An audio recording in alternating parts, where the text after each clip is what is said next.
खिलाफ ठोस कार्रवाई की है। लश्कर के मुख्यालय को ध्वस्त किया गया है, वहां पर जैश के मुख्यालय के पास जो उनके आतंकी ठिकाने हैं उनको ध्वस्त किया गया है। कितना बड़ा समझते हैं आप, कितना महत्वपूर्ण समझते हैं आप? जी सर, हाँ जी, जैसे आपको देखने से लग रहा है युवाओं में काफी जोश है। इससे हम सब गांव वासियों को बहुत ही खुशी है जो इंडियन आर्मी ने पाकिस्तान आतंकवाद के खिलाफ एयर स्ट्राइक की है। हाँ, मुझे बताइए कि पहलगाम में जो बर्बर आतंकी हमला हुआ, मासूम लोगों को निशाना बनाया गया, उसके बाद समूचा देश जो है शोक में था, दुखी था। अभी आप बताइए मुझे कि जिस प्रकार से पाकिस्तान को एक मुंहतोड़ जवाब दिया गया है, क्या माहौल है अब यहाँ पर गाँव में? ये बहुत ही खुशी का माहौल है। यही एक आज का यही नियम है, अगर आप हमारे घर में घुसोगे तो हम भी आपके घर घुस के ही मारेंगे। So गौरव, घर में घुसकर मारेंगे, that's the people, that's what the people here are saying, that India is going to hit hard Pakistan, and we have proven it today. Even after Uri terror attack, we carried out surgical strikes. After the Pulwama terror attack, we carried out air strike. But Pakistan did not mend its ways. Pakistan continued to sponsor terrorism against India. And the tipping point was reached now. People were saying enough was enough. Now it was time to hit hard Pakistan. And that's what our armed forces have done in a well-coordinated operation. We have carried out these strikes against Pakistan, not only in Pakistan-occupied Jammu and Kashmir, but deep inside Pakistan, in Pakistan's Punjab province. Gaurav, back to you.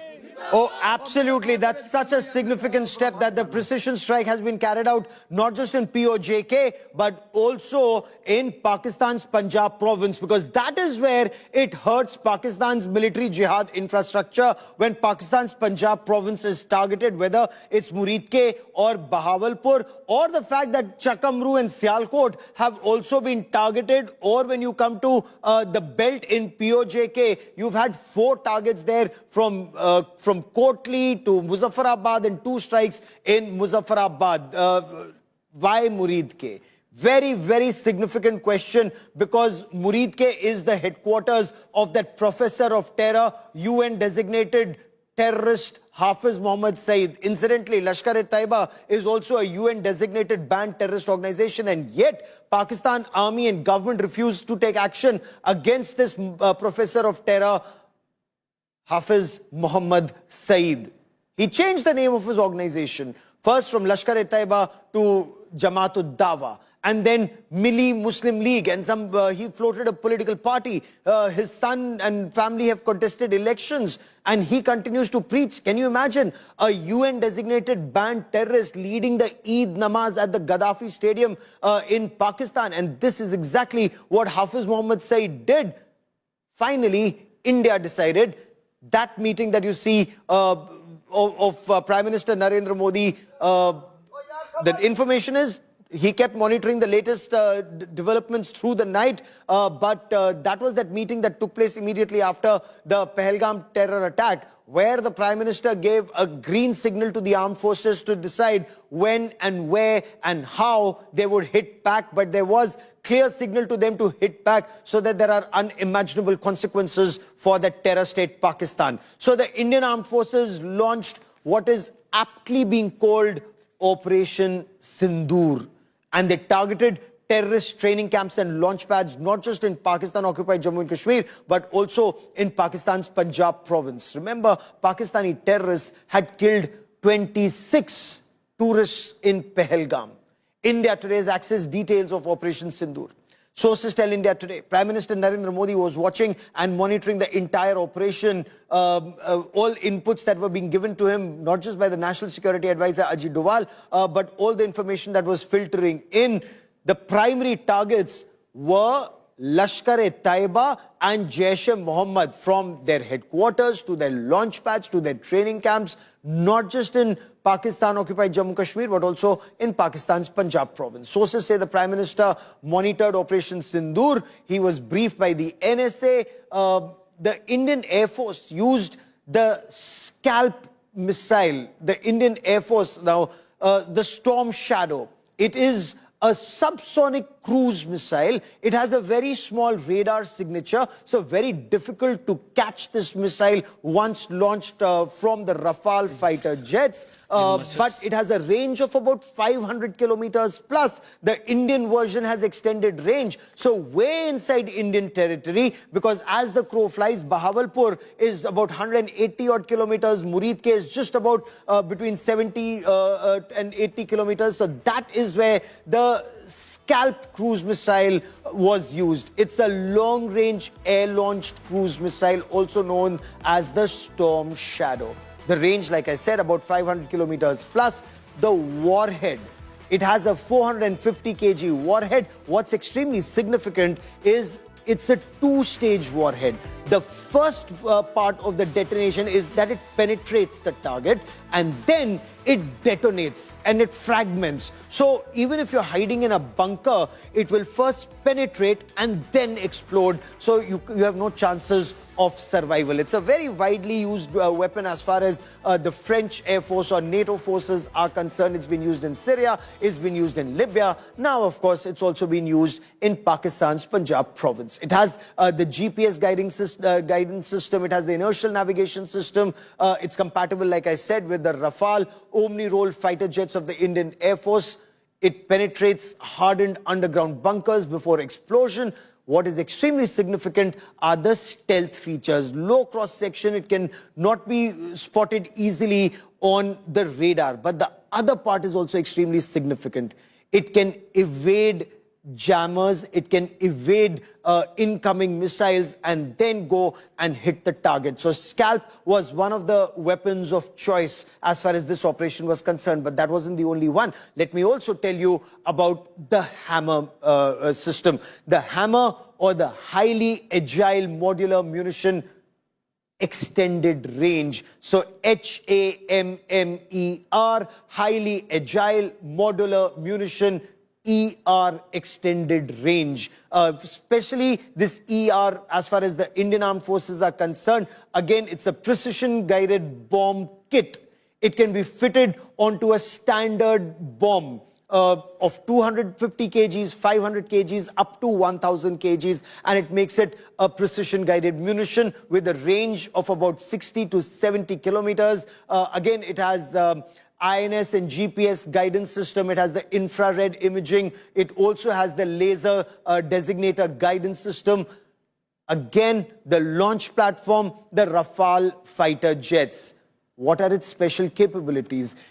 High precision weapon. Once you launch this weapon, it also has this all-weather capability. It will go and hit its target. Again, its stealth features are amazing. What is extremely significant about the hammer is the mid-flight correction of its trajectory. So almost impossible for a target to escape, because if the target tries to move, the system can move, and mid-flight it can change its course and target its intended target, whether it is a mosque in Bahawalpur or a training camp of Lashkar-e-Taiba in Muridke. But I want to talk about India's game changer. Remember in 2019 when India struck Khyber Pakhtunkhwa, Balakot, and the next day when Pakistan mounted Operation Swift Retort, what is it that the then Chief of Air Staff said? If India had the Rafales, we'd be in a better position. India did not have the Rafales then. India has 36 Rafale fighter jets now. And let me tell you a little more about that platform, that Rafale Omni-Role fighter jet that was used by the Indian Air Force to fire these Scalp and the Hammer missiles. Now, the Meteor beyond visual range missile, it outclasses any AMRAAM that is fired by an F-16 of the Pakistani Air Force. Again, the stealth features for better targeting and better target tracking. Engagement much better than a Pakistani F-16 or even the JF-17 Thunders used by the Pakistan Air Force. The Rafales have advanced avionics, their electronic warfare system, their jammers. They can jam any Pakistani incoming missile or even their radars that are aimed at targeting these aircraft. May I also tell you one very important aspect? capable of carrying up to 9 tons of weapons on board. They can refuel mid-air. So once they get airborne with more ammunition, with 9 tons of payload, they can do mid-air refueling. With your mid-air refuelers, the AWACS also is your eye in the sky. And now they're completely integrated. That integration is a part of India's multi-domain operation warfare system, integrated with the AWACS, integrated with your systems. And I want to quickly now cut across to India Today's Shivani Sharma, who joins us with more on this. Shivani, so we know it was a tri-services operation. The Rafales were used, the Mirages were used, the Su-30 MKIs were used. But tell us more about those 9 targets. How were they taken down? And Shivani, Pakistan is not going to just stay quiet. Pakistan attempted a strike back. We are told Pakistan is heating up the LC. What else are we preparing for, Shivani? Gaurav, certainly this is not a small or a usual kind of an operation. This happens to be one of the biggest airstrikes that India has taken at midnight at 9 specific targets in Pakistan and POJK, where all these terror outfits have been destroyed. That's what we are getting to know. And this was not a Air Force precision strike. It was an involved action by all the 3 forces, the Indian Air Force, the Indian Navy and the Indian Army. So a well-coordinated, strategically planned operation that took several days and a lot of meetings that happened, deliberations we were witnessing with Prime Minister Narendra Modi monitoring the whole preparation, and he had already given a operational freedom to the forces and a choice to these forces how and where they want to strike. So a lot of intelligence inputs were also involved, and all these 9 locations in Pakistan and POJK have been hit hard. Bahawalpur and other places where the hubs of Lashkar-e-Taiba, Jaish-e-Mohammed, Hafiz Saeed, they all have been struck hard using precision munition, loitering munitions and the hammer and other missile systems that we have. And all the assets of the Indian Air Force were pushed into action, including the Rafale jets that are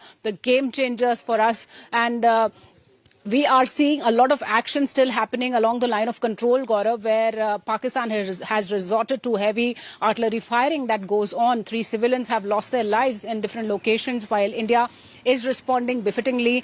The whole situation is being monitored. The forces are deployed along the borders. The air assets are activated. And in the seas also, the Navy is vigilant. So there were Navy's P-8Is involved. There were Rafales involved in this action. There were multiple other aircraft of the Indian Air Force that were involved in the action. There were special forces that were involved. So a lot of deliberation has gone into this operation, and Operation Sindoor is successful.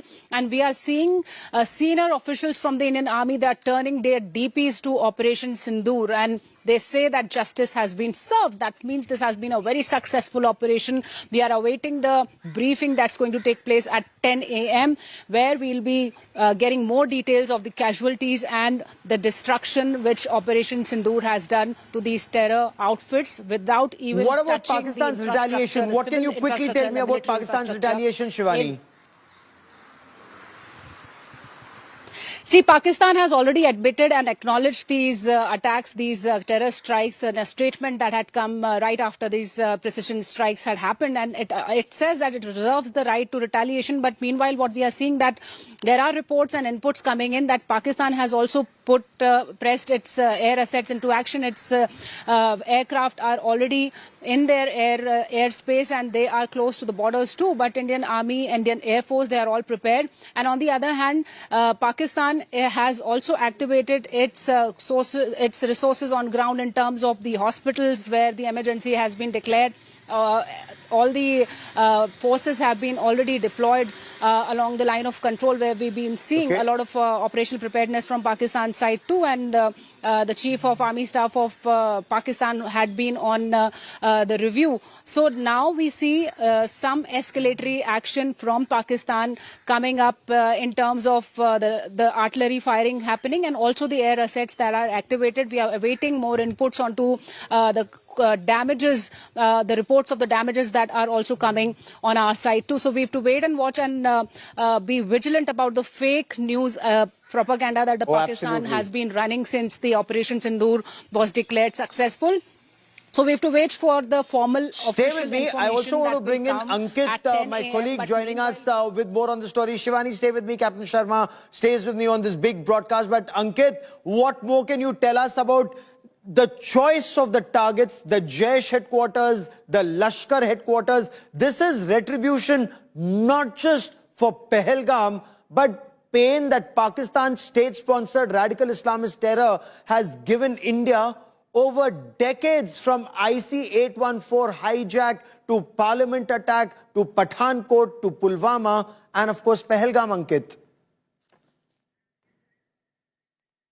Well, Gaurav, what was unthinkable has happened. You know, it was one thing to be able to strike locations in POK. It was one thing to strike locations in Balakot. But what has happened today or last night is something very much different. The nerve center of terrorism in Pakistan, Murid ke Jaish-e-Mohammed headquarters in Bahawalpur has been targeted successfully. We have a set of satellite pictures. Remember, India Today 2 months back used satellite pictures to show why Jaish-e-Mohammed HQ was so important. There was visual evidence to show that the headquarters of Jaish-e-Mohammed in Bahawalpur has been expanding over the years. Now, this on your screens is the satellite pictures, one of the prominent targets hit by the Indian armed forces. This particular building is called Jamia Subhanallah. This particular building is called Jamia Subhanallah. Now we have visual evidence to confirm that over past 2-3 years, this compound has increased dramatically. You see these marks marked in red.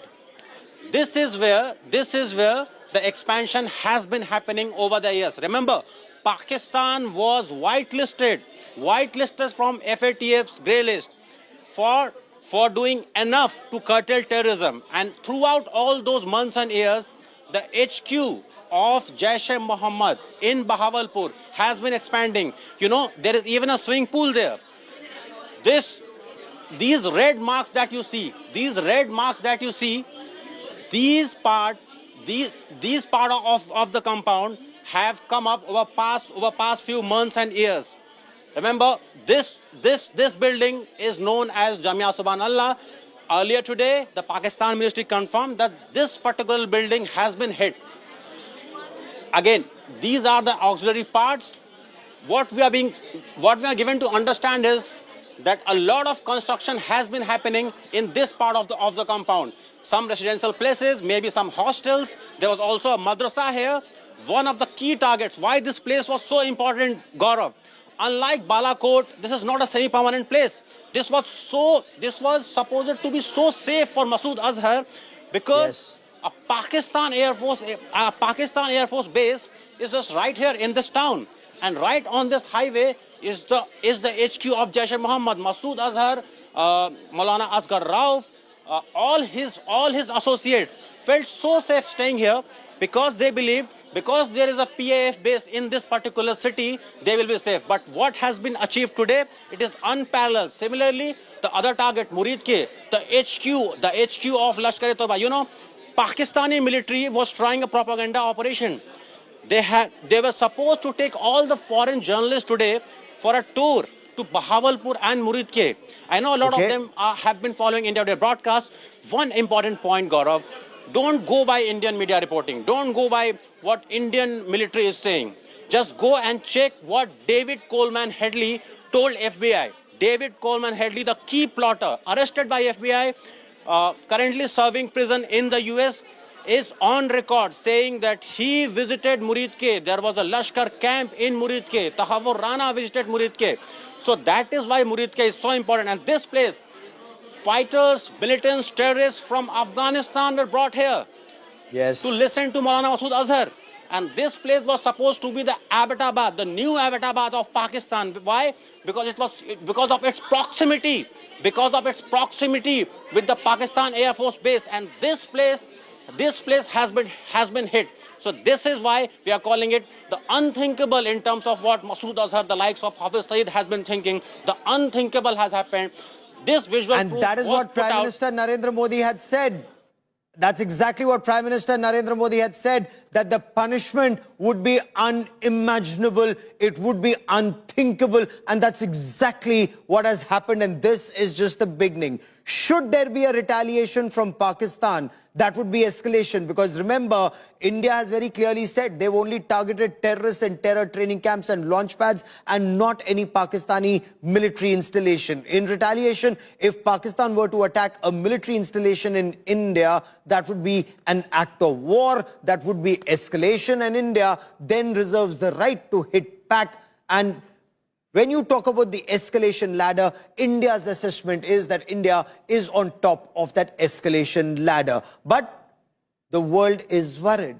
Now, there are multiple voices from across the world who are now saying that there should be restraint that must be exercised. Immediately after the strikes, India reached out to interlocutors in the United States of America, in Russia, in the United Kingdom, Saudi Arabia, and the United Arab Emirates about the strikes. Sources tell India Today that senior Indian officials, including National Security Advisor, spoke to his counterpart in the United States of America. Ajit Doval spoke to Marco Rubio about the strikes. Now, we have a reaction from US President Donald Trump, who said, I hope it ends very quickly. He said it's a shame this has been going on for such a long time. He said he knew that something was going to happen. He urges both sides to de-escalate quickly. Listen in to US President Donald Trump.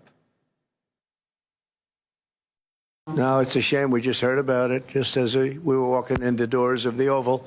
Just heard about it. I guess people knew something was going to happen based on a little bit of the past. They've been fighting for a long time. You know, they've been fighting for many, many decades. Any message to and centuries, actually, if you really think about it. No, I just hope it ends very quickly. I just hope it ends very quickly is what the US President Donald Trump has said. But will it end or will it escalate? A little bit of the past. They've been fighting for a long time. You know, they've been...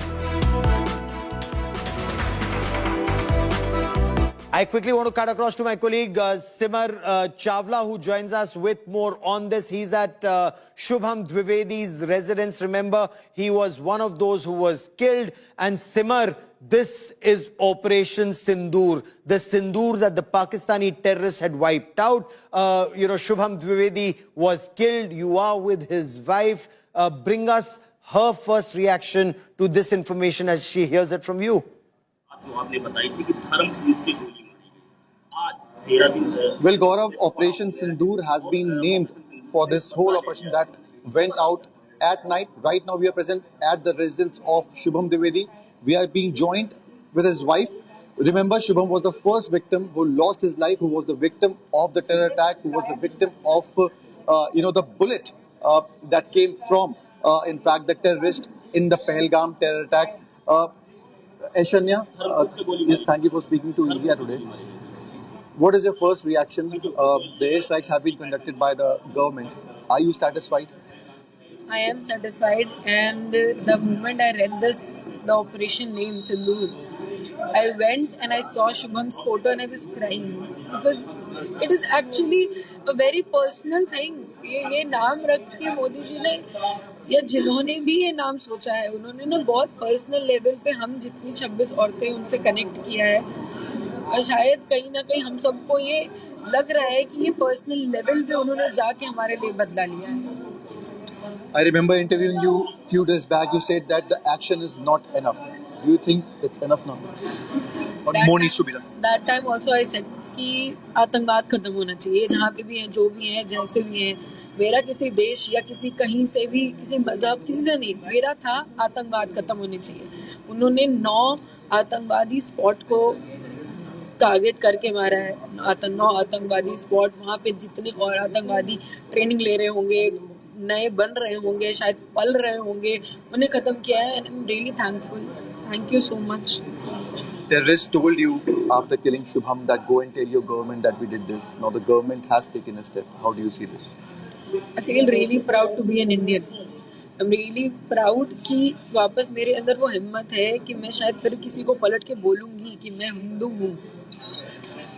We had a discussion last time about the community, the Hinduism and everything. Now the terrorist outfits have been targeted. The locations of terrorists have been targeted in this very particular attack. So as you said that the terrorism should be finished. Do you think that this is the crackdown on terrorism by the government? Do you think that it's enough or more needs to be done in the upcoming days? I don't know. This is enough. But I just know that this is the starting of the end of this terrorism. ये शुरुआत है आतंकवाद खत्म होने की. ये 9 खत्म किए हैं, जितने और हैं वो भी ढूंढ के खत्म करेंगे. इतना हमें विश्वास है. और आज ये करके मोदी जी ने विश्वास दिला दिया है कि हम अब आतंकवाद नहीं अलाउ करेंगे, हम नहीं झेलेंगे, उन्हें खत्म कर देंगे. Prime Minister Narendra Modi also gave a statement कि जो टेररिस्ट हैं उनकी जो ज़मीन है ऑपरेट करने की वो कम पड़ जाएगी और उनकी ज़मीन बची हुई ज़मीन भी हम खत्म कर देंगे. मैं ये स्टेटमेंट्स आप ही के लोगों के थ्रू सुन रही हूँ और मैं बहुत कहीं ना कहीं आज मैंने the moment I see all this ना मैंने अपनी बहन को मैसेज किया है now his soul will rest in peace and truly I feel that somewhere wherever he is. अब वो ऊपर देख के ना खुश हो रहा होगा कि हाँ चल मैं गया, अब और नहीं जाएंगे इस आतंकवाद की वजह से. और मैंने तो पहले भी बोला है आतंकवाद इसलिए खत्म होना चाहिए क्योंकि और शुभम नहीं मरने चाहिए. रात भर आपने जो ऑपरेशन है उसके बाद की जो डिटेल्स हैं वो देखी, सोई नहीं है आप कई रातों से. अब लगता है कि कुछ सुकून की नींद आएगी. पूरा घर अब शायद चैन से सो पाएगा, चैन से रह पाएगा. हमसे जुड़े हुए बहुत लोग हैं जो आके मैं देखती हूँ वो रोज मुझे बस सुन के रो रहे हैं मेरे पास आके. अब वो शायद वो भी थोड़ा सब खुश हैं इस बदले से. सब कहीं ना कहीं देख पा रहे हैं कि हाँ हमें अगर आप कुछ करोगे तो हम उस चीज का बदला हमारी सरकार लेगी. Thank you so much for talking to us, Shanya. So, Gaurav, you heard the first reaction. She said that Shubham's soul, might be feeling relieved, and it's a sense of satisfaction for her and her family, who have went through a lot. But now, since this operation has taken place, she placed her trust in the government. Yes. So, this is the reaction from the family as of now, Gaurav. Back to you. Very, very powerful words from Shubham Dwivedi's wife. Look at what she says. Prime Minister Narendra Modi has taken revenge for all of us, for all the widows, for all the women who lost their husbands. The fact that it's called Operation Sindoor, it was personal for us.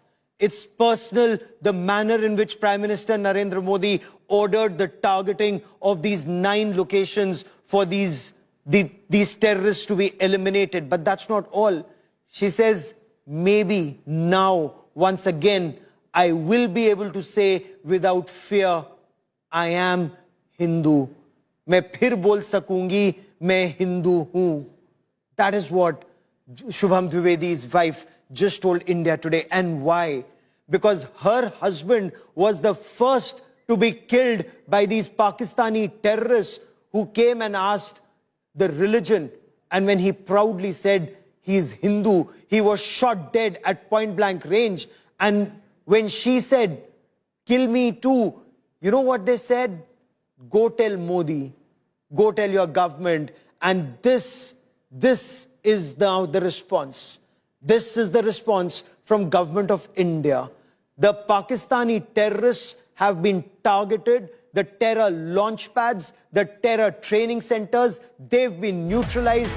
Big story coming in. Sources are telling India today, Defense Minister Rajnath Singh has spoken to the 3 services chiefs, and this is very significant because there is still clear and present danger. Remember, Pakistan will and is trying to strike back in response to Operation Sindoor.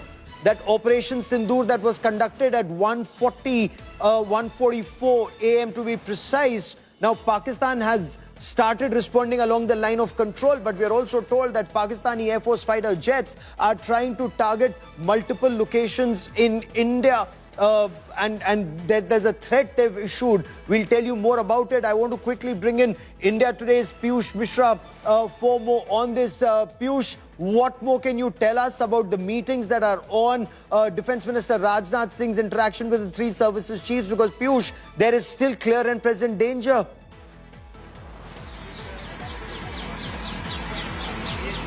Well, certainly, Gaurav, at 10 a.m. everything will be clear. The Minister of Defense is going to tell us about the operations those have been carried out against Pakistan. At 10 a.m. press conference will be addressed by the senior officials and everything will be clear. But one thing is clear, that India has retaliated hard. All 9 targets were successful. PM Narendra Modi was monitoring each and every development throughout the night. At 11 o'clock, Gaurav, there is a cabinet meeting also that will be chaired by PM Narendra Modi at his residence. So what we're also learning from our sources is that just before the cabinet meeting, the cabinet committee on security meet will also take place, in which all top mantris of Modi cabinet, including Rajnath Singh, Amit Shah, Nirmala Sitharaman, S. Shankar will be present, and most likely NSIG Doval will also be there. You would remember that in the last 2 weeks, Narendra Modi has held multiple meetings. The day he was back in India after cutting short his Saudi Arabia trip, he was briefed by senior officials, and then since then he has been holding multiple meetings. And last we also heard from Prime Minister, where he was quoted, where he said stay with me for that, a moment, and joining me now on India Today on this big momentous day on India Today, with me is Air Chief Marshal Rakesh Kumar Singh Bhadoria, former Chief of Air Staff. Air Chief Marshal Bhadoria, your appreciation of India's strikes at 9 different locations, sir. Your first response. No, very clearly, it's a very robust response to the terrorist act at Pahalgam, in terms of the choice of targets, the number of targets, the nature of targets, and it's a very clear message. What Honorable Prime Minister has said, to inflict unimaginable punishment on the terrorists and their backers. This is exactly what it is, and it has been effective from what I can make out in terms of all that is being shown. So very clearly, a very strong step, a very clear message to the terrorists, very clear message to the backers in Pakistan and to the world, that we are not going to take this anymore. So, Air Chief Marshal, for the benefit of our viewers, what would have been the thought process behind the choice of targets from Muzaffarabad to Kotli to Gulpur? Let's talk about the targets in Pakistan-occupied Jammu and Kashmir first, before I come to targets in Pakistan's Punjab province, because these targets clearly were very carefully chosen, not just for the impact, but for the messaging to Pakistan's military jihad infrastructure, sir. Absolutely. Very clearly, very deliberately chosen. And it would have been after a lot of due diligence in terms of who were responsible for Pahalgam, what was their network, were their connections, and who all were the backers. So that entire, backer network has been targeted. Their infrastructure has been targeted. The terrorist sites have been targeted, where they get trained or assemble or are directed. Control room, etc. So I think if you just see the numbers and all terrorist target, not a single military target, and it's been made very clear by the government. In terms of how strong the response is, it is a very strong response for what they did at Pahalgam. Let me now come to the big target, whether it's Lashkar-e-Taiba headquarters in Muridke or the Jaish-e-Mohammed headquarters in Bahawalpur. You've wargamed this many times in the past. This time it was actually executed, and I'm told executed with precision. The choice of weapons, the rafales, the scalps, the hammers. For the benefit of our viewers, explain the significance of Muridke and Bahawalpur, Air Chief Marshal Bhadoria. No, these targets, again, in a normal case, these are very big targets and very known targets. But in a normal response, probably they won't get targeted. But this time, very clear directions were that the backers and everybody, they are not to be left. So, firstly, very strong choice of target. Uh, Secondly, the kind of weapons used would be a combination of precision weapons. From what I can see from the pictures of the weapons, I don't have information or feedback from the Air Force or all the defense services involved. But going by the pictures of damage seen and some of the videos that are coming out, very clearly there are a combination of high caliber bombs, all precision targets, and smaller precision weapons. Maybe some loitering munition used too. And you asked about Rafale in terms of scalp and hammer. They are very effective weapons. Scalp particularly has a very long range, a lot of standoff distance, and big explosive warhead. So overall, I think it's a combination that has been used and very effectively. So scalp and hammer, the Rafales. I want to specifically spend a moment more on Muridke first, and then I will come to Bahawalpur. This is extremely significant. You know, perhaps from your younger days in the Air Force to the time that you headed the Indian Air Force, Muridke was the headquarters of Lashkar-e-Taiba. So from the Parliament attack to multiple attacks we've had, Mumbai 26/11, Mumbai terror attacks, Raghunath Temple attack, various other attacks that took place, it was always traced back to Muridke and Lashkar-e-Taiba and that professor of terror, Hafiz Muhammad Saeed. Why was a decision not taken earlier to target Muridke? And in your appreciation, why was it taken now to target Muridke and the Lashkar headquarters, sir? No, I would put it this way: that last time it was done, it was a very well thought out target and calibrated to what kind of response that was required at that time. This time, the nature of barbaric act and the way it was implemented, and the fact that in spite of the warning last time, they decided to do it again. So, Honorable Prime Minister had given very clear direction that the punishment to the terrorists and their backers has to be unimaginable, and it is clearly the choice has emerged from there in terms of numbers and in terms of kind of targets. So it is a very, very strong message that no infrastructure stroke hideout is safe from us. You do such an act, we will get you wherever you are. And that also includes Bahawalpur, because, you know, I've covered IC-814 hijack. I've covered the release of that Maulana of terror, Masood Azhar. I've covered the Parliament attack, the Pulwama attack, the Pathankot attack, and a series of other attacks that took place, including Pahalgam. The tragedy is, it was always traced back to Jaish-e-Mohammed. It was always traced back to Maulana Masood Azhar. But Bahawalpur in the past was never targeted. This time, in Pakistan's Punjab province, in southern Punjab, Bahawalpur has also been targeted. So is that a message to Pakistan that there are no-go areas as far as Pakistan's state-sponsored radical Islamist terror is concerned, sir? Bahawalpur, again, why wasn't it targeted earlier? Why targeted now? Again, very clear message. Absolutely. I think that is the intent. Very clear message. All terrorist networks, all terrorist infrastructure is will be targeted should there be any such act. So this is clearly what is meant to be conveyed to the terrorist network itself and to Pakistani government.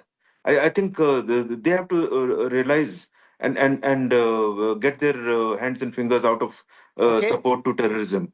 They are directly complicit. They are directly complicit. You've made that point, sir. But what I want to understand is, what are lessons learned from Operation Swift Retort last time? So last time, when India targeted Khyber Pakhtunkhwa and that big base of Jaish-e-Mohammed in Jabba Top, in Balakot, Pakistan did Operation Swift Retort. Now, we're told the entire Pakistan Air Force is up in the sky almost simultaneously. What are lessons learned from Operation Swift Retort in your appreciation right now, sir? No, very clearly, having taken this action, immediately after the targets were struck, entire Air Force, the Army and the Navy would have gone on to absolute high alert. They would get deployed operationally. So the level of preparedness to handle whatever follow-up action that Pakistan takes would be already happening, or part of it happened. From Air Force perspective, entire AD network would be in total alert. So whether we expect some action from Pakistani side, of course we do. They would act, and therefore we need to be fully prepared. We need to see what kind of action, and thereafter calibrate our response. Our further response will really depend upon. We have made it very clear. The government has specified very clearly that no military targets were targeted. Our intention is to get the terrorist network, and it is in itself it's a de-escalatory plan. But they would respond, is my assessment, some nature of a response. How much they want to escalate is their call at the moment. Thereafter, what we do would depend upon the nature of their response. So the element of calibration would need to come in, but our response will be dependent on how they respond. So if sense prevails on the other side, they would need to start de-escalating from their very first response. No, but will they de-escalate? Sir, I want you to read General Asim Munir's mind. General Asim Munir is very clear in his understanding or his appreciation. The way you would look at Asim Munir, he's a radical Islamist. He's talking about this jihad, the Hindus and Muslims being different, and they're waging this just war for Kashmir and the world. Will he escalate further, even though there has been loss of life in Pakistan's Punjab proper? I think so. He will. He will certainly target 9+ targets in terms of optics. There would be maybe 10, maybe 11 targets chosen, because that's how they would want to present to their public. It would really be calculated or studied from point of view of what kind of damage or what happens really in the next interaction, which will pan out maybe in the next 24 hours. But what is important is, I think, for the Pakistani public to realize that where their military leadership is heading them into. Because what we've done is against a terrorist network. You have no such targets on our land. So if you have to have that kind of target, they will end up targeting some of our military targets. If that happens, that's the we are point not I going was to keep coming quiet. to. Yes, that's the point I'm coming to. That's a very significant point you've made. India has targeted 9 locations in Pakistan and Pakistan-occupied Jammu and Kashmir. Your appreciation is Pakistan Army will want to have that equivalence or false equivalence. They would want to target 9 locations in India and, in all parts of India, including Jammu and Kashmir. But what will they target in India? Absolutely. So let us see. That is where their sense and sense will show, and their level of maturity to handle this kind of escalation. But frankly, at the moment, it is in their hand. If they want to escalate beyond a point, I'm sure our defense forces have taken all measures, and they would be ready for it. We are better prepared from any escalatory ladder, or even going on to full-fledged conventional conflict, than they are in economic terms, in overall terms, in terms of capability, whatever. So having taken such a bold action, I'm sure our forces will be fully prepared. So it is better sense has to prevail on the Pakistani side to start calibrating de-escalatory measures within their first response itself. Otherwise, they are the ones who would lose out in the long run. So are you saying that there still is clear and present danger, and there is clear and present danger of escalation? We've targeted 9 terrorist training camps and launch pads and headquarters. Pakistan, if it chooses to retaliate either against any military installation or any strategic installation in Jammu and Kashmir, remember what Pakistani ministers have said in the past, that in case India stops the Indus Waters Treaty or holds it in abeyance, stops their water, they will target our dams, and words to that effect. God forbid, if they were senseless enough to do that, would that be seen as a major act of escalation? And how do you see this escalation ladder move, sir? No, they better not target the dams. I'm sure their sense will prevail. Unless they put a small bomb or small explosive there, they better not target, because they will surely know what we will do after that. Okay, let us wait and see what they actually do and what is the level and what kind of targets they choose. Uh, I think they should think very rationally. Normally, they don't do that, but it is time for them to, the military leadership and the Pakistani hukumat as such, to think rationally and move ahead. Because any irrational move, while our side would act rationally, but if you start hitting military targets or target like dams, there would be another wave of strong response. Because last time they tried to hit a brigade headquarters in Jammu and Kashmir, south of Pir Panjal, sir. But I also want to understand from you, if Pakistanis were to launch a missile, now from our AWACS, from our P8Is, AWACS for the benefit of our viewers, our advanced airborne early warning command and control systems, the P8Is are our long-range maritime reconnaissance surveillance aircraft, which are also flying frigates. They have the capability of striking back with our Rafales, with our, Su-30 MKIs. Is the entire battlefield in that very narrow sliver called Pakistan, is it very transparent? Can they launch a missile and we don't get to know? Or if they launch a missile, we can take it down before it hits us, in your appreciation, sir? I think it will be a combination. There would be areas where if they launch a missile, we can intercept. Some of these weapons are possible to intercept. In some combination, some weapons would certainly go through.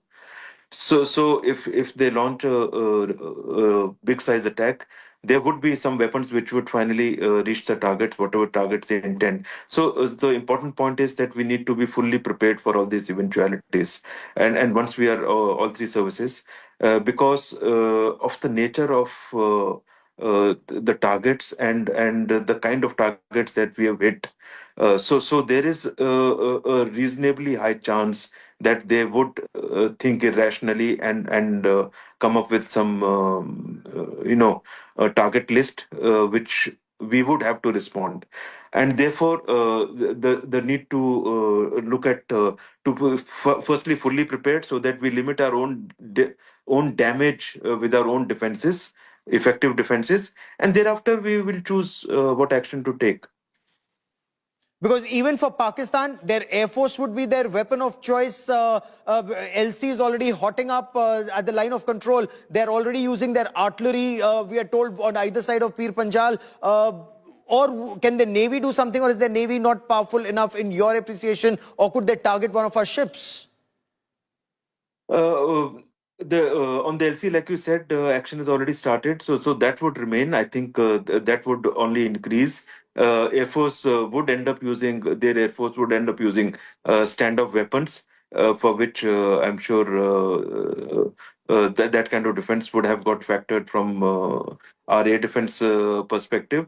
Navy could choose some targets. So it really depends on the level that they want to escalate it to, and we should be prepared for the worst, and we should defend effectively whatever actions they take, and thereafter we will need to decide on our own actions.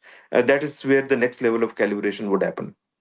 Okay, and the fact that Government of India used all three armed forces to respond to Pakistan state-sponsored terror, the Navy, the Army, the Air Force, all assets, that were used for this operation, does that also send out a significant message to the adversary?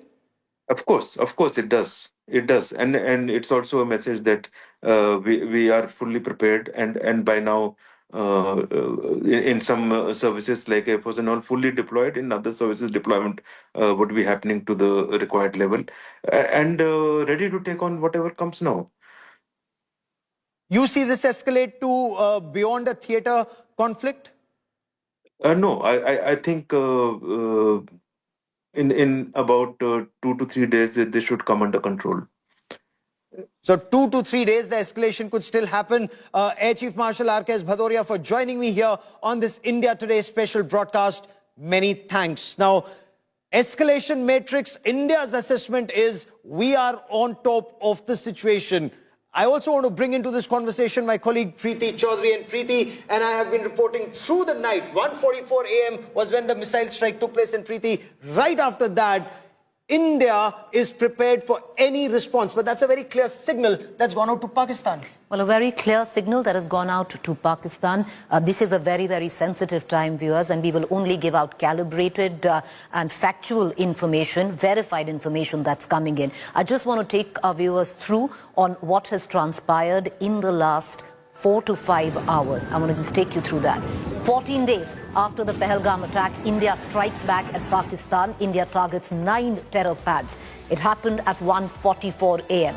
Of the 9 targets successfully hit by the Indian forces, 4 are in Pakistan and 5 in Pakistan-occupied Kashmir. That makes it a first where India comes into question with retaliation to Pakistan terror. The targets in Pakistan include Bahawalpur, Muridke, Sialkot, Sarjal. Special ammunition was used to target these terror camps. When I say special ammunition, viewers, it means weapons of precision were used. Meanwhile, India demolished masjid linked to the Pahalgam attack mastermind Hafiz Saeed, and this is retribution that goes beyond Pahalgam, viewers, all the way to 26/11 and the many terror attacks that have taken place, which had the footprint of the man on your television screen, Hafiz Saeed. Attacks. India has attacked the mosque that is close to the place where Hafiz Saeed allegedly resides himself, the headquarters of the Lashkar-e-Taiba. Sources say the mosque was linked to Lashkar terror activities. The headquarters of Lashkar terror, Markaz Taiba, demolished. The attacks were carried out with precision at 4 locations of Pakistan and Pakistan-occupied Kashmir. Sources say that Prime Minister Modi is monitoring the entire operation from his official residence, 7 Lok Kalyan Marg. Operation involved joint strikes by Indian Army, Navy and Air Force.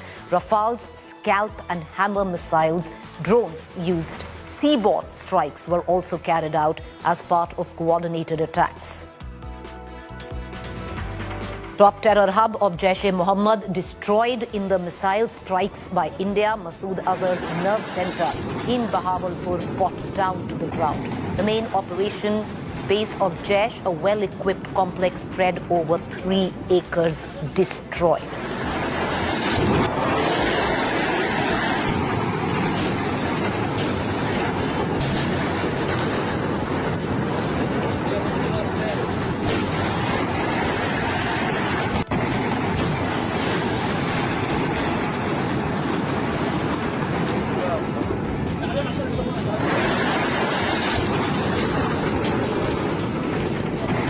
So the situation on ground right now, extremely tense. Pakistan may strike at a place where Pakistan perceives it to be stronger. But for the benefit, Preeti and I want to take you through some of those 9 locations that India has targeted Pakistan state-sponsored radical Islamist terror, and not just in Pakistan-occupied Jammu and Kashmir, though we will begin from Pakistan-occupied Jammu and Kashmir. We will come down, Preeti, to the area that really hurts Pakistan, and that's Muridke and Bahawalpur. So let's talk for a moment about Bahawalpur in Pakistan's Punjab province. It's actually about 180 odd kilometers from the international border as the crow flies from India. It's in the southern part of Pakistan's Punjab province. It's the headquarters of a UN designated banned terrorist organization called Jaish-e-Mohammed.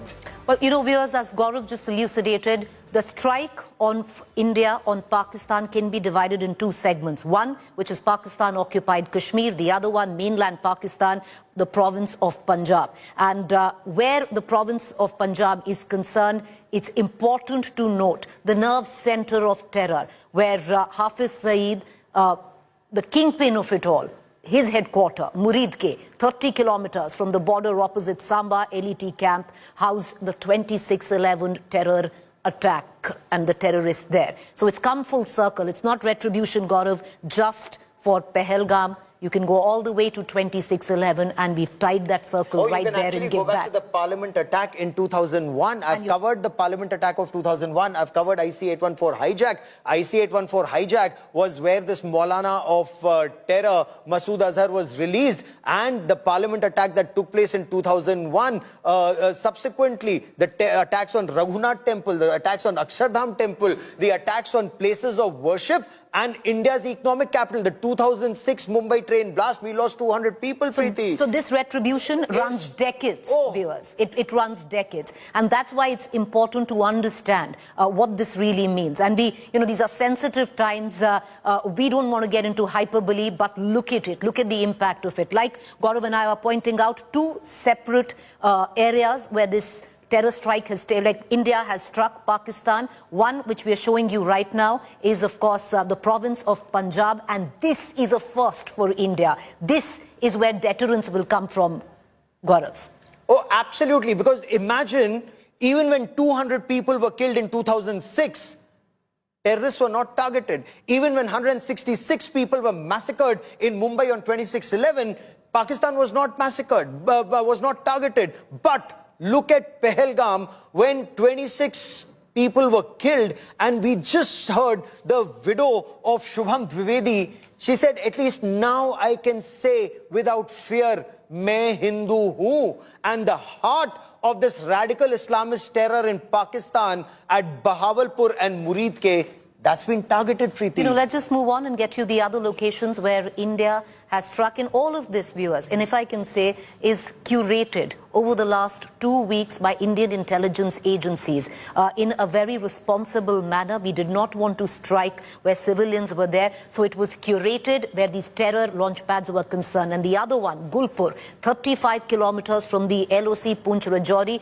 routes of attack in Poonch on 20th April in 2023. Let's move on now to the other point of attack, Savai LET camp, 30 kilometers inside Pakistan-occupied Tangdhar sector. And this is where you move from one part of the attack to the other, Gaurav. From what is province of Punjab, which is mainland Punjab, Pakistan, you move into Pakistan-occupied Kashmir. Two areas where India's attacked last night. So, the attack was in Pakistan-occupied Kashmir, opposite the Tangdhar sector on the Indian side. And it's very significant because Tangdhar, again, as the name suggests, Tang means narrow, Dhar means stream that comes in.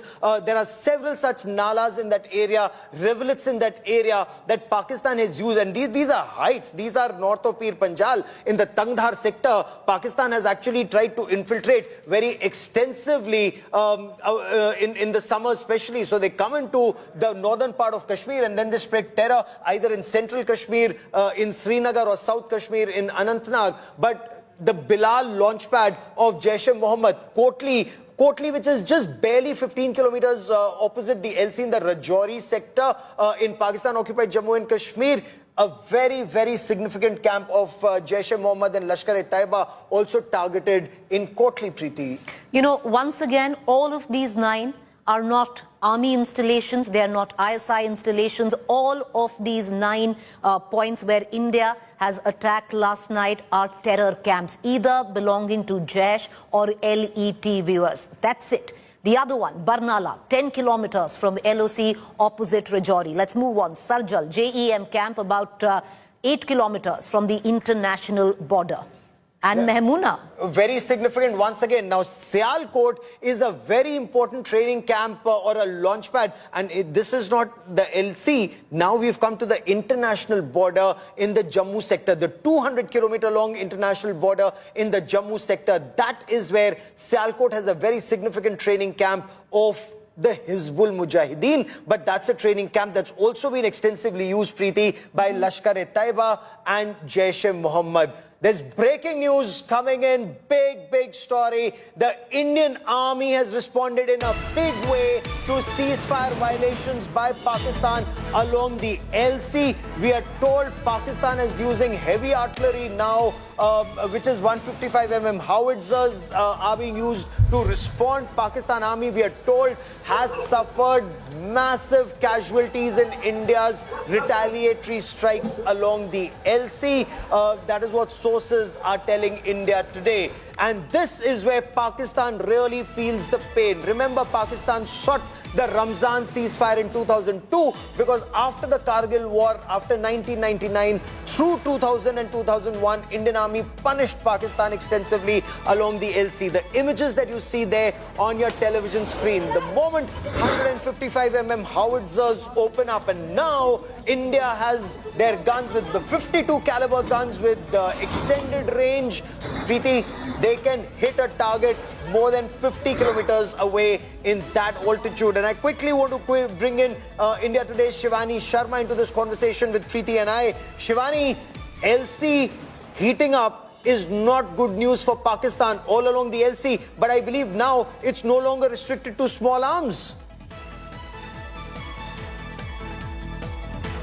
Yes, you're right, Gaurav. Since last 13 days, we've been seeing the ceasefire violations, and these ceasefire violations were happening with the small arms. The unprovoked firing that was going on along all the regions across the line of control we were witnessing. But now what has happened after these strikes by India, Pakistan has resorted to heavy artillery firing, and we've been receiving inputs from almost all these locations, be it Bimbar Gali area, Rajouri Poonch area, or in Valley also from Uri region. We are getting this input that there have been heavy shells that have actually there are houses that are damaged. 3 casualties have been confirmed by the army, and this is very important to understand that India is also retaliating in similar manner, because India has been resorting and retaliating to small arms till now. But when Pakistan has opened these artillery guns towards Indian side, Indian army has also started retaliating in similar manner. That's what the inputs are.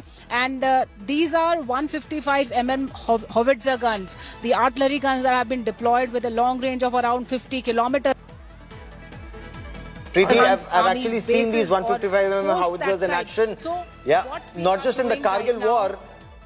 Yeah, stay with us, Shivani. These 155mm howitzers, they were the death of Pakistani soldiers in the Kargil war. Amazing strike capabilities, amazing precision, and you know the 39 caliber that time. Now you have 52 caliber rounds that hit. It's 155mm. 52 bore weapon that goes and sits, the ammunition that goes and hits the enemy. They have nothing that will save them now.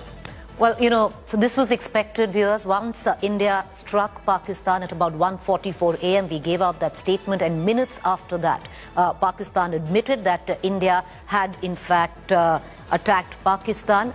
Of course, India has maintained and continues to maintain that India has only struck terror launch pads. Pakistan has deemed what India says was an attack on terror launch pads as an act of war. And right after that, the LOC in the Jammu and Kashmir area lit up, viewers. Heavy artillery mortar shelling from Pakistan, and now India giving it right back. So that engagement continues. I want to cut across right now to Piyush Mishra, who's joining us from New Delhi. Mir Farid, live from Pampore.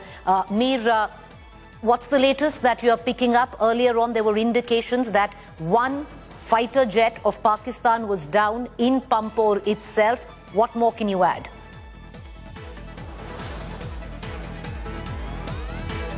All right. Mir, can you hear us? Initial info that it is a Pakistani jet, but yeah, I can hear you. I am in Pampore right now, as we have been reporting non-stop. The fact that the area has been sealed, the perimeter has been sealed, and Air Force officials, local police are here. As of now, no confirmation from the Air Force, the kind of aircraft, nature of aircraft, and whether it's a Pakistani aircraft or our own. So that part we obviously are not speculating on. But initially the info was that it was a Pakistani aircraft. No confirmation from the IAF. Now we're getting to know that probably that's not the case. But as far as this crash is concerned, the debris is scattered in a large area, and Air Force officials are coming to ensure that each part is secured because it is a crime scene. It's a matter of investigation, and that's that's what I can confirm to you. And also there's going to be a briefing by the Indian Army at 10 a.m. and we can expect the micro details of Operation Sindoor to be given out by the Indian Army. Gaurav, let's quickly cut across to Piyush and then we'll go to the report filed by Sunil G. Bhatt. Piyush, to bring you into this conversation. Piyush, you know, India's done what it has. Now, with little chest thumping, we need to move to the second part of this operation because it's not over yet. The Prime Minister from 7 Lok Kalyan Marg through the course of the night, along with the NSA, the Home Minister, has been monitoring the situation. Now is the second part because Pakistan is all set to retaliate. In what measure is one question. The other side, the diplomatic side of it, has already kicked in, Piyush, where you've had the NSA that has spoken, briefed America. We've had our various diplomatic officers through the course of the night speaking to multiple countries like Russia, like UK, like France, and making them understand why this attack was necessary. Now's the time for diplomatic pressure to build on Pakistan. Absolutely, Preeti. You would remember that PM Narendra Modi in clear words had said that we will track, hunt and punish each and every terrorist and also their handlers. For that, more actions have to be carried out. We have already taken military action. We have already attacked Pakistan. 9 targets were successful. That's what we have heard from top sources in the government. And after that, now diplomatic actions are being taken. The countries are being briefed. You would remember that a few days back, diplomats, all foreign envoys, they were briefed by India and they were also told about the clear involvement of Pakistan in terror attack which was carried out in Pahalgam. Since then, multiple meetings have been chaired by PM Narendra Modi, and after the operations which Indian Army has carried out at 10 a.m., we will be able to know more about this entire operation. You would also remember, Preeti, that Prime Minister had given free hand to all security forces. Prime Minister had told them to select mode, timing and targets. So 9 targets were selected. All 9 targets chosen and struck. There is no chest thumping, but there is quite realization that Pakistan has to be targeted. Pakistan state-sponsored radical Islamist terror has to be punished, whatever it takes. Military action, diplomatic strikes, economic action, quietly, firmly, but stating facts to the world. It needs to be done. What's the reaction on ground? India Today's Sunil G. Bhatt is on ground zero in Akhnur, where a series of ceasefire violations have taken place. He gets us more from ground zero. We are in Akhnur sector of Jammu region, and late last night there was some air activity here also.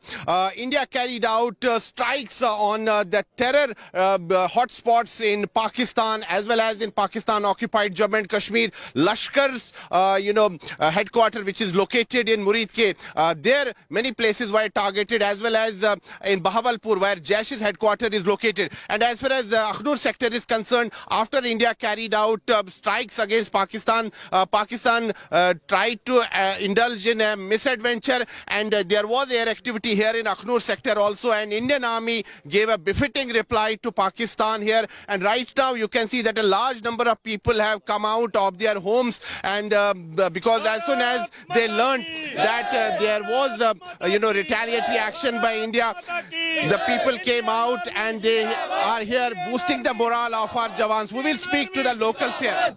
यहाँ पर रात पर क्या हुआ, यहाँ क्या माहौल? रात को कुछ आवाज ही आई थी को 2-2:30 बजे के करीब, तो सारे लोग जागे थे उस टाइम। कुछ पता नहीं चला, पर अब धीरे धीरे सुबह पता चला है कि पाकिस्तान के ऊपर अच्छी स्ट्राइक की है भारत ने, और मुंह तोड़ जवाब दिया। जो पहलगाम में हमारे लोगों को उन्होंने शहीद किया, उनको करारा जवाब दिया गया है। तोड़ जवाब दिया गया है पाकिस्तान को, क्या कहेंगे उस पर? अच्छा किया, होना भी चाहिए था। काफी देर हुआ है, परेशान थे। जो 28 लोगों को जाने गई है, इसी वजह से अच्छा किया जो स्ट्राइक किया, बहुत अच्छा। You can see that people are expressing their happiness that Pakistan has been given a befitting reply.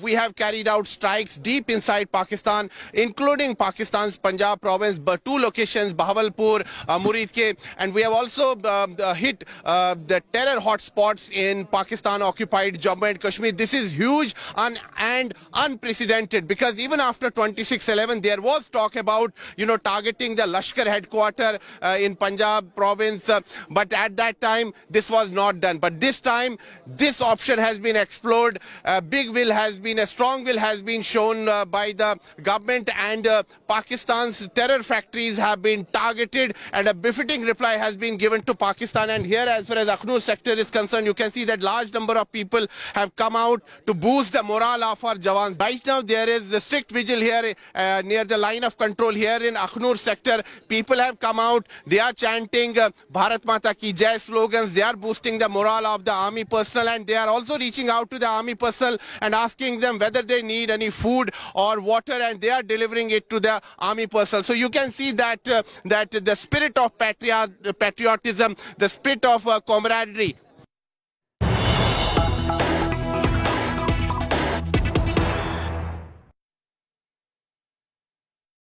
All right, we're continuing to get more news break that is coming in. Full details of the targets that have been destroyed at 1:45 a.m. by India. Jaish training camp destroyed in Muzaffarabad. Sayyidina Bilal Markaz main JEM transit camp. Terror camp used to train 50 to 100 terrorists. The Pak army trained the Jaish-e-Mohammed terrorist in Sayyidina Bilal Markaz, Jaish-e-Mohammed Muzaffarabad.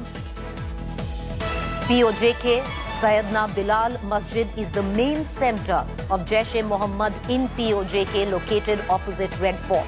This facility is used as a transit camp for JEM terrorists prior to their launching into Jammu and Kashmir. At any point of time, 50 to 100 cadre reside in the facility, additionally trained by Pakistani Special Forces SSG. Trained by Pakistani Special Forces SSG. Muzaffarabad, Jaish-e-Mohammed's office cum transit camp is located on the first floor, adjacent to the building of Sayyidina Bilal Masjid. The masjid building consists of a 3-story building, 2 stories from front, wherein the Hijama Center pressure cupping medical therapy is located on the ground floor.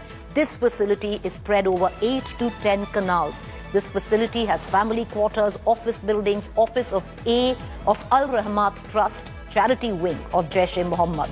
This facility is used as a transit camp for Jaish-e-Mohammed terrorists prior to their launch into Jammu and Kashmir. At any point of time, 50 to 100 cadre reside in this facility. Additionally, trained by Pakistani Special Forces SSG is imparted here, as indicated from the photographs retrieved from phones of killed JEM terrorists.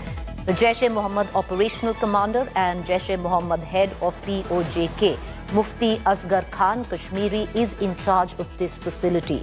Abdullah Jihadi, Abdullah Kashmiri and Ashik Nengru also operate from this center. Mufti Asghar Khan Kashmir and Abdullah Jihadi are wanted accused in the Nagrota attack 2016, as they had planned and executed the Nagrota attack, in which terrorists enter into the army camp at Nagrota near the Balini bridge and started to indiscriminately fire upon army personnel. The selection of cadre to carry out Nagrota attack at that facility. Just detailing, viewers, the micro detailing. It took 2 weeks for agencies, the RAW, to curate these 9 terror sites and decide that these were the sites that India was going to attack and blow up.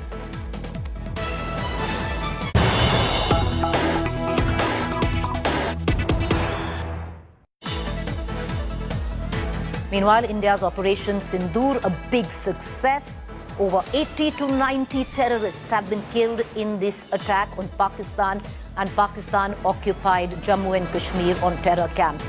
Around 25 to 30 terrorists each have been killed in Bahawalpur and Muridke, which are the biggest 2 sites. Indian agencies are verifying the numbers in other terror camps. So justice has been served. All 9 sites where India attacked at 1:44 a.m. has been deemed a success. My colleague Shivani Sharma joining us live from Srinagar. Shivani, what more can you add? Preeti, this is a big success for Operation Sindoor, although we are waiting for the official briefing that's going to take place at 10. But through the sources, we are trying to get more and more details. And what the sources have indicated that this has been a big success for the Indian Armed Forces, because the numbers of the terrorists that have been killed in this action can be more than 90. And that is a big figure, a huge figure.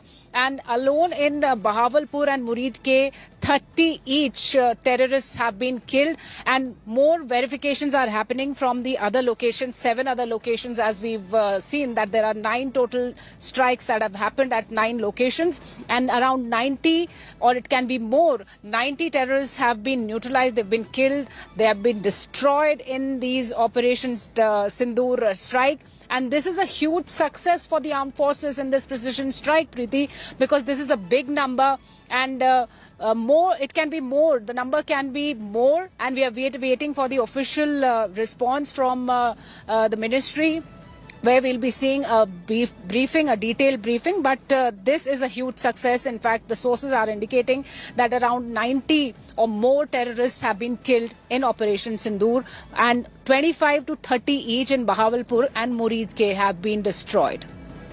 So over 90 terrorists is the first count that Indian agencies have got of the number of terrorists, Shivani, that have been killed. These 9 locations were curated. These 9 terror spots, terror launch pads were curated over the last 2 weeks, Shivani, by Indian agencies to decide that these were the areas, these were the exact points that India would attack. And now all 9 locations deemed a success in terms of the attack. Preeti, we've been seeing a lot of deliberations happening, right from Prime Minister Narendra Modi meeting the service chiefs and NSA involved, and more than 15 meetings he had conducted himself, and a lot of inputs that were being taken from the intelligence agencies on the terror hideouts and the way they were moving around after the Pahalgam attack. Also, they were shifting to places, they were being given VIP status, they were giving heightened security in Pakistan. And despite that, the security agencies in India, they were on their job, they were doing their research and homework to find these terror outfits inside Pakistan so that they can be destroyed. And now we've seen how coordinated action has taken place between the armed forces, the Indian Army, Navy and the Air Force. They have together planned this strategic attack on the terror nexus in Pakistan, where 9 specific targets have been neutralized. And we've been told by the sources that the figure could be even higher than 90 terrorists that have been killed in this Operation Sindoor. So India has not only avenged the deaths of 26 tourists in Pahalgam, but this is a very strong blow, strong message to Pakistan that if you are trying any terror nexus inside your boundaries, India will go inside and deep in your boundaries, they will hit you hard. And that's what has happened, Preeti. 80 to 90 casualties, and the figures can be higher as the verifications are still going on. And 25 to 30 each in Bahawalpur and Muridke. That's a big figure. And there could be some big terror heads in these terrorists who've been neutralized. We are waiting for more confirmation from the briefing that is scheduled to be at 10 a.m. in the national capital. Preeti. Well, thank you, Shivani. My colleague Shivani getting us the latest, our ace defense reporter getting the information first, and most importantly, viewers, verified, correct information. And we want to be very responsible for the information that we put out. So when we do say that we have bona fide information, that our sources within the Defense Ministry has said that over 90 terrorists have been killed in this strike by India on terror on Pakistani soil. Let's also now give you micro details of it. India hit 2 prime terror hubs of Pakistan terror. Viewers, one in Pakistan-occupied Kashmir, the other Pakistan mainland province Punjab. Lashkar chief and mastermind of attacks like 2611 in Pahalgam, Hafiz Saeed's mosque that served as a headquarter for Lashkar destroyed in the strikes. The mosque linked to terror activities and terror planning, which just doesn't end with Pahalgam, viewers. This has been a terror story that has spanned decades, that has bled India for decades. Identified Masjid Tayaba as a center of ideological training and radicalization. 26/11 attacker Kasab confessed that he was trained in Muridke, where the terror hub is located. Kasab also described the complex as key to plotting terror attacks and indoctrination. It is also revealed that Osama bin Laden had financed rupees 10 million for construction of mosque and guest house within the Markaz Taiba complex. And this, viewers, was researched, was curated by Indian intelligence agencies as one of the sites that India had to strike. Why Muridke? Why are we emphasizing again and again and again on the success of this strike in Pakistan, especially where Muridke is concerned when it comes down to stemming terror?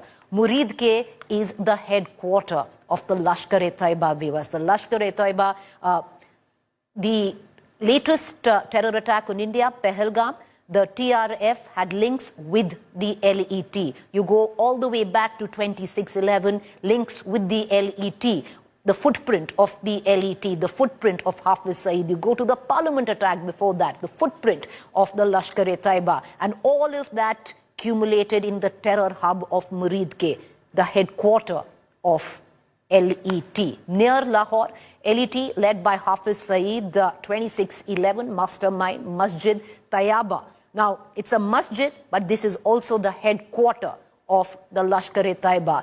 That was the target of our Indian forces, and that target, to neutralize that target, has been accomplished. And it's huge, viewers. The mosque linked to LET terror activities, 26/11 attacker Kasab confessed to be trained in Muridke.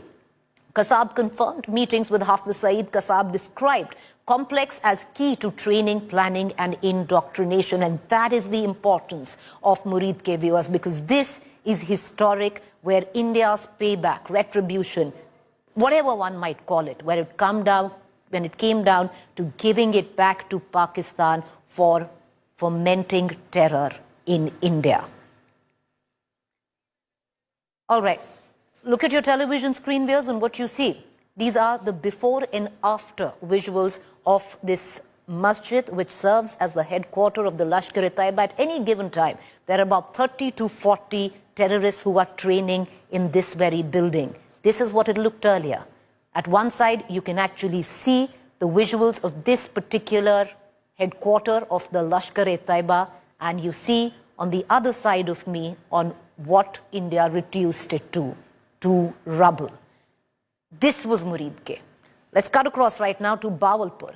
Another key terror hub demolished in Indian strikes is the Jaish terror hub. You saw the Lashkar-e-Taiba terror headquarter. Let's move on to Bahawalpur, the Jaish terror hub. On your screens is the visuals of the mosque that served as terror training pad in Bahawalpur. The JEM, the Jaish-e-Mohammed terror commanders associated with the Afghan operations, also visit this markaz for terror planning, meetings, operational plans.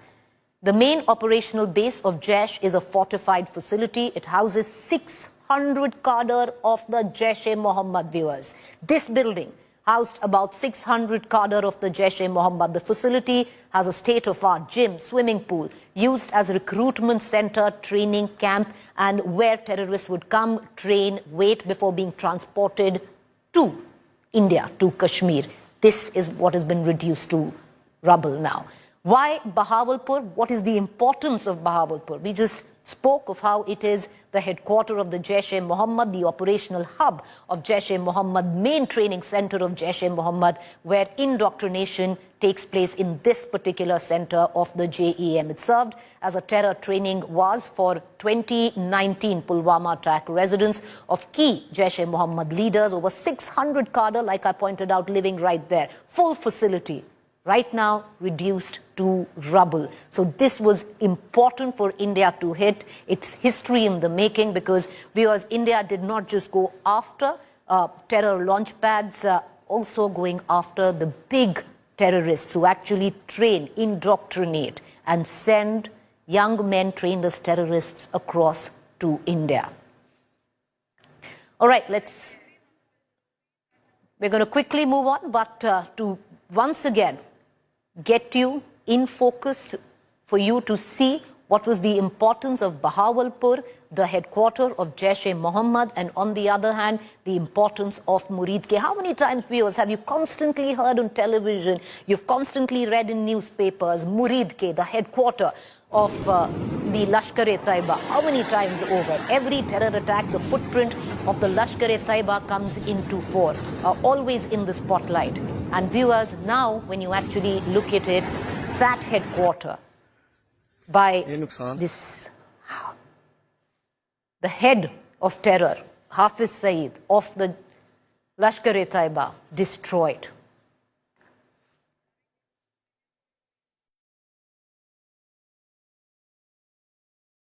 While India has done what it had to do, what it should have done, practically creating history where India's response to terror is concerned and hoping that this will create the deterrence that India had always hoped for. Now it's the next chapter, viewers. Sensitive times need to be handled very sensitively, and now you move to the diplomatic front of it. At one point, while we are waiting and hoping that Pakistan doesn't retaliate, what India is constantly doing is to engage world leaders diplomatically. Shortly after striking 9 sites in Pakistan and Pakistan-occupied Kashmir, sources tell us that India has briefed global powers. United States, Russia, the United Kingdom, Saudi Arabia and the United Arab Emirates about the strike. Sources also tell us that senior Indian officials through the course of the night have spoken to their counterparts in a number of countries to brief them on the steps taken by India. India is a responsible nation, viewers. We have taken full responsibility of the strikes on Pakistan, the reason why we did it, why we had to do it, why India's hand was forced to take this action. Meanwhile, NSA Ajit Doval has also spoken to his US counterpart Marco Rubio about the strikes. US President Donald Trump, on the other hand, has reacted to India's military strikes. He's described the situation as a shame. He also said he knew that something was going to happen and urged both countries now to de-escalate. Listen in to Donald Trump. No, it's a shame. We just heard about it just as we were walking in the doors of the Oval. Just heard about it. I guess people knew something was going to happen based on a little bit of the past. They've been fighting for a long time. You know, they've been fighting for many, many decades. Any message to and centuries, actually, if you really think about it. No, I just hope it ends very quickly. I want to immediately cut across to my colleague Geeta Mohan, who's joining us, our external affairs editor, who's been monitoring the situation very closely through the course of the night. Geeta, immediately after India attacked Pakistan, responsible nation issued out a statement for the world, and then all the diplomatic officers of the country briefed their counterparts in various countries on how India's hand was forced, exactly what India did. The NSA, Ajit Doval, spoke to his counterpart in the United States of America, stating why India did what it did and giving out exact details. Hoping, Geeta, now you move to the second chapter of this attack, to diplomatically engage leaders, to put diplomatic pressure on Pakistan on not to be foolhardy and retaliate. Well, the most important part is that India sounding out its allies and partners that these are terrorist camps and terror targets that India carried out precision strikes against. And they were not military camps, they were not military targets per se. The fact that there were 9 such locations that India could target in itself is telling. Pakistan again in denial. The information minister already has come out and said there are no terror camps in Pakistan. The Prime Minister has come out and said that Pakistan holds the right to respond. So yes, we are looking at escalation right now amidst the conversations that have taken place between India and its partners. The United States of America has responded, none other than President Donald Trump himself, saying that they are looking at it and that they want an end to it as soon as possible. Marco Rubio has spoken with national security advisors of India and Pakistan both and has sought de-escalation at this point in time. They do not want this escalated to a full a war front between India and Pakistan. But having said that, India did what it had to do, sounded out and had a conversation with US UK, Russia, Saudi Arabia, UAE, important allies and countries that do hold sway and influence over Pakistan. So yes, now the ball is in Pakistan's court to de-escalate, understand the importance of why India had to retaliate, and that India can find itself. Preeti, we were discussing all the kind of response that India could have against Pakistan, and they chose only to target terror camps this time around. Not just one particular surgical strike, but they've hit at the heart of the terrorist infrastructure within Pakistan. Bahawalpur, Murid ke, Lashkar-e-Taiba camps, the Markaz, Jaish-e-Mohammed camps, and the Markaz there. So very clearly it was to ensure that there is no camp left where these training can take place and those terrorists can then be sent to India. That's the message that India wants to send across to Pakistan, and the world community, like you rightly pointed out right now, should be speaking to and influencing Pakistan to ensure that there is no response over here, because they could have responded only if India would have targeted the military infrastructure in Pakistan. That was not the case over here. It was very specific messaging that these terror camps, if Pakistan is not going to dismantle, then India will do the job. And since India suffers at the hands of these terrorists who are trained and are allowed safe haven in Pakistan. Geeta, right now, of course, India's done its bit. It's briefed, our diplomatic officers have briefed their counterparts. Okay, Geeta, would you stay on with me? I'm going to just come right back to you. Lots of developing news that is coming in. We're going to cut across to Geeta in just a bit, but I want to take you through the latest news break that is just coming in.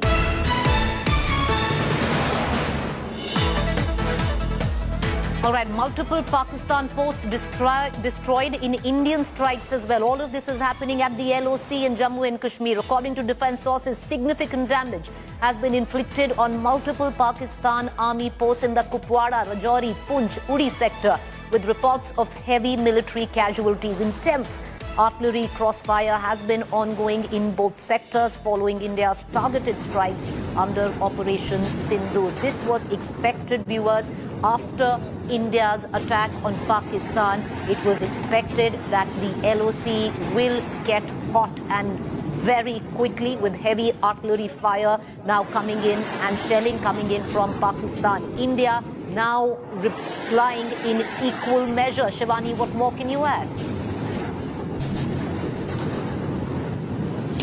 Preeti, what we are getting to know that as a response, India is also firing heavy artillery guns on Pakistan posts, and Pakistan has inflicted heavy damages, not only the military posts, the military assets, but also there can be some casualties on the side of Pakistan. That's what we are getting to know through our sources, because we've been reporting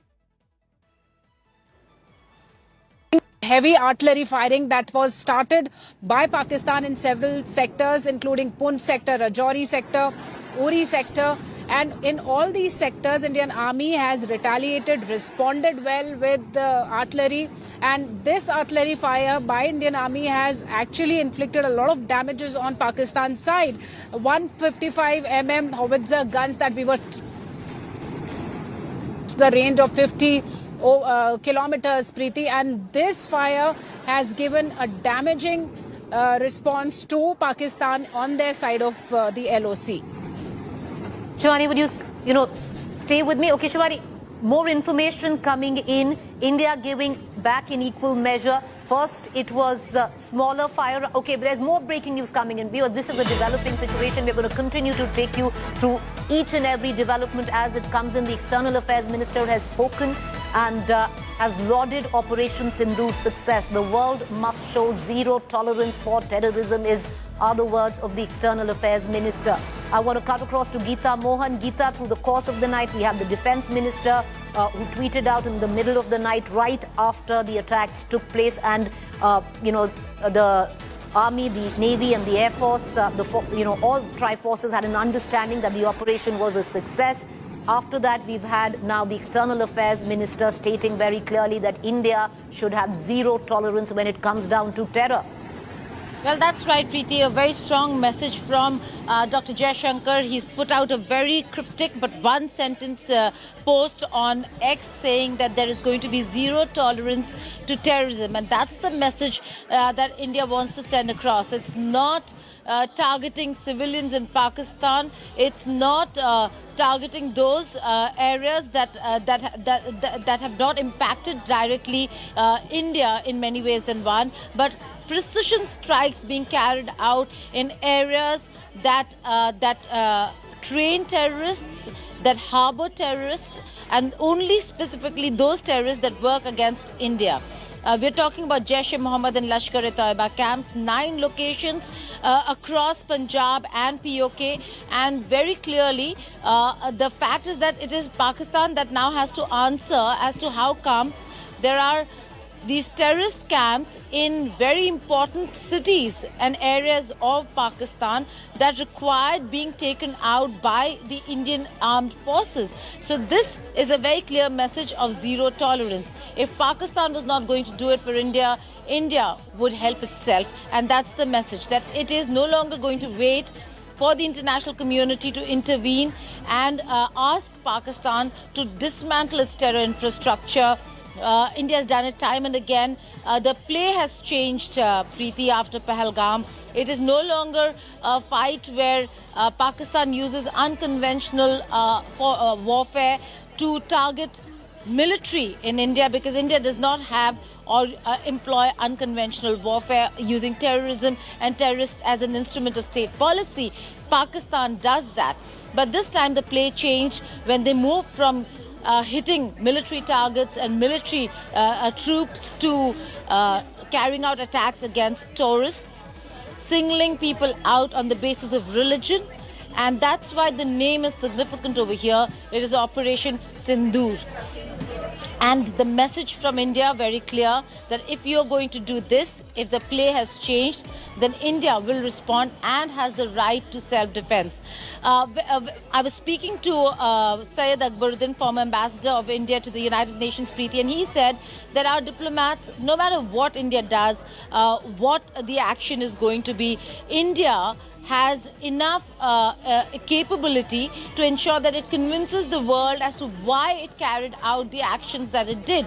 In this case, it's much easier for India to convince the world, because they've only hit out at terrorist camps and targets that have worked against India, those anti-India elements that work, thrive, live in Pakistan. So the messaging over here, Dr. Jaishankar will be leading the team to have those conversations with various world leaders, his counterparts in various parts of the world, telling them exactly what India did, why India did what it did. Expect a lot of meetings. Remember, after Pahalgam, there was a series of meetings where Dr. Jaishankar and Foreign Secretary Vikram Misri and division secretaries met with envoys, foreign envoys based out of Delhi, and briefed them on what happened in Pahalgam and why India has the right to defend itself and right to respond. Today, India has responded. So there could be a series of meetings with very important countries, partner countries and allies, their high commissioners and ambassadors based out of New Delhi. And those meetings again will be to brief them on what it is that India did, why it did what it did. The message has come from none other than the man who will be leading the diplomatic front, that is Dr. Jaishankar, saying zero tolerance to terrorism. You know, Geeta, you're bang on, because India has proved its mettle by going in, attacking Pakistan where it really needed to, and now it's over to the External Affairs Minister as well, because this will need hardcore, muscular diplomacy to, of course, India has made its point, its stand very clear on why its hands was forced and how it had to dismantle the terror operations in Pakistan. And now to speak to global leaders to try and build pressure on Pakistan, because technically the ball is now in Pakistan's court. Will Pakistan be foolish enough to escalate the tensions from where they stand right now, viewers? We're going to continue to get you minute by minute verified, correct information 14 days after Pahalgam terror attack, India has struck back on Pakistani terror. India strikes 9 terror attacks in Pakistan-occupied Kashmir and the province of Punjab in mainland Pakistan. Here are the visuals of the Indian strike, of India striking back in Uri in 2016, Pulwama in 2019, and now a reply for Pahalgam. And this goes far beyond, viewers, of what was earlier. This, like I said, viewers, goes far beyond of the surgical strike that India conducted earlier, because last night history was made, etched, when India responded in the manner of which it did to Pakistan, dismantling one by one 9 terror launch pads. We're going to get you all the details coming in. The latest news breaks, our reporters on ground. First up, allow me to take you through the headlines. India avenges Pahalgam. India hits Pakistan terror targets. Indian forces carry out Operation Sindoor in Pakistan and Pakistan-occupied Kashmir. 9 targets hit, joint operation by all 3 forces.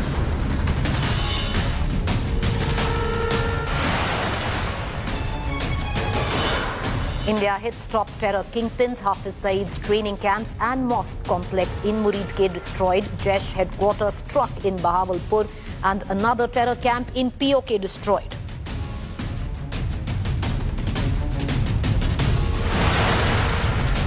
Operation Sindoor to avenge Pahalgam attack. Inside details of how precision weapons were used. Scalp, hammer, rafel and drones used. Prime Minister monitoring operations throughout the night.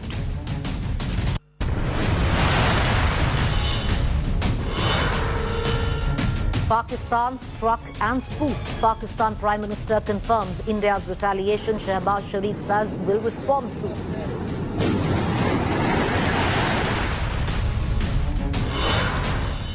Srinagar airport shut for civilians. Airlines cancel or stall flights to and from Srinagar, Jammu, Jodhpur, Amritsar and even other cities. India briefs global powers, US, UK, Russia and other countries on attacks. Donald Trump says he knew the response was coming, hopeful for tensions to ease soon.